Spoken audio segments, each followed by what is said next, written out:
emmerdé les non-vaccinés, on était des sous-citoyens. J'ai dit, Enfin, on j'ai s'en est jamais pas dit pris par la gueule. sous-citoyen. J'ai jamais dit sous-citoyen. J'ai jamais dit sous-citoyen. Jamais dit.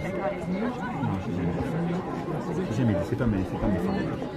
Quand ma liberté vient menacer celle des autres, je deviens un irresponsable. Un irresponsable n'est plus un citoyen.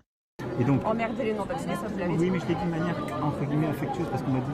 D'accord. Non, j'ai C'est affectueux d'emmerder les gens, d'accord. Non, Oui, si vous le si prenez quand vous le prenez comme une insulte, oui. Non, mais quand vous dites. Quand quelqu'un me dit je t'emmerde, Non, excusez-moi, je vais monsieur pas Malfond, je le dis polémiquer pas. là-dessus. C'est pas, ça on c'est passe une ça insulte. gentiment, hein. Non, ça c'est une insulte, mais c'est pas ce que j'ai dit. Ce n'est pas ce que j'ai dit. Vous avez dit vous emmerdez les Français. Non, j'ai dit, il faut le remettre en contexte, on va pas refaire un film. Il y a certaines de vos confrères soignantes qui, elles, vous voyez, s'étaient vaccinées, avaient dit, les gens qui ne sont pas vaccinés qui arrivent, il ne faudrait plus les soigner. Ce à quoi j'ai répondu, je ne ferai jamais ça comme président. On soignera toujours les gens, quel que soit leur choix. Mais un de mes prédécesseurs, Georges Pompidou, disait on n'est pas là pour emmerder les Français. Je vous dis, voilà, on met des contraintes. Donc moi, je suis un peu là pour essayer d'emmerder ceux qui ne sont pas vaccinés.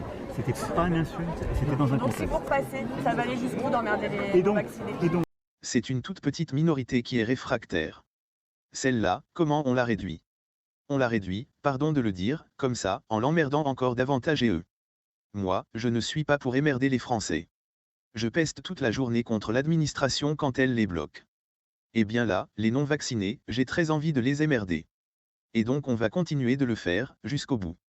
C'est ça, la stratégie. Débat du jour, la déchéance de nationalité.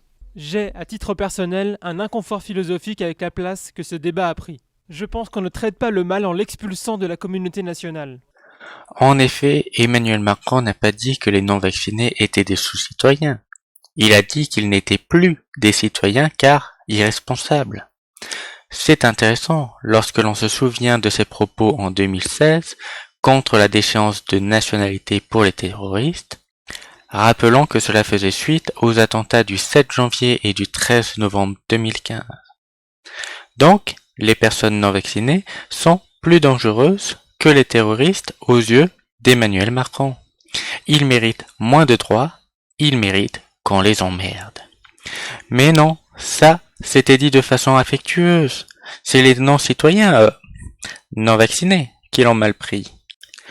Je ne sais pas vous, mais moi, cette scène me fait penser à un enfant dans le bureau du directeur de son école qui, au lieu de s'excuser d'harceler un de ses camarades, préfère expliquer que ce n'était pas méchant, que c'était un jeu, que c'était affectueux.